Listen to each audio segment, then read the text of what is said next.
ایک دفعہ کا ذکر ہے کہ ایک لکڑہارا ایک شہر میں رہتا تھا، مگر اس جگہ زیادہ درخت نہیں تھے جن کی وہ لکڑیاں کاٹ سکتا، اس لیے وہ جلدی ہی شہر چھوڑ کر جنگل میں آ گیا۔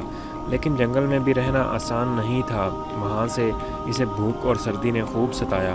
لیکن لکڑیوں کا کاٹنا بھی تو ضروری تھا، کیونکہ اگر وہ لکڑیاں نہ کاٹتا تو پھر کیا بیچتا۔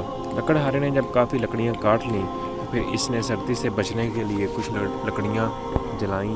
اسی وقت ایک پرندہ درخت سے اڑ کر آیا جسے لکڑہارے نے پکڑ لیا۔ پرندے نے گھبرا کر لکڑہارے سے پوچھا، تم کیا کر رہے ہو؟ لکڑہارے نے کہا، میں نے آگ جلا لی ہے، اب میں تمہیں کھا جاؤں گا۔ میں اب مزید بھوک برداشت نہیں کر سکتا۔ اس جواب پر پرندہ بولا، اگر میں تمہیں ایک راز بتاؤں تو کیا تم مجھے چھوڑ دو گے؟ لکڑہارے نے کہا، ہاں، میں تمہیں چھوڑ دوں گا۔ پرندے نے کہا، پہلے مجھے آزاد کرو۔ آخرکار لکڑہارے نے اس پرندے کو آزاد کر دیا، اور ویسے بھی لکڑہارے کو اس معصوم سے پرندے پر ترس آ گیا تھا۔ پرندے نے کہا، جہاں تم بیٹھے ہو اس جگہ کے نیچے ایک سونے کا صندوق دفن ہے۔ جب لکڑہارے نے اس جگہ کو کھودا تو وہاں سے واقعی سونا نکل آیا۔ لکڑہارا بہت خوش ہوا اور سونا لے کر اپنے گھر آ گیا، اور پھر لکڑہارا سونا بیچ کر امیر ہو گیا۔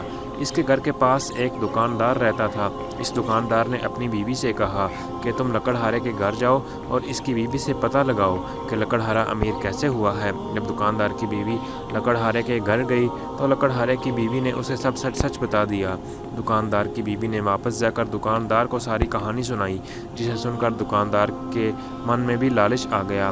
ویسے تو دکاندار کے پاس پیسے کی کمی نہ تھی، لیکن وہ لالچی تھا، اور مزید دولت حاصل کرنے کے لیے اس نے اپنی دکان بند کی اور کلہاڑی لے کر جنگل میں جا پہنچا، اور پھر لکڑیوں کو بھی کاٹنا شروع کر دیا۔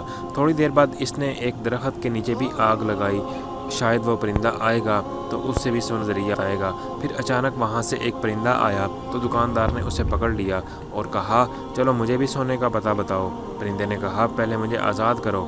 دکاندار نے جلدی سے پرندے کو آزاد کر دیا۔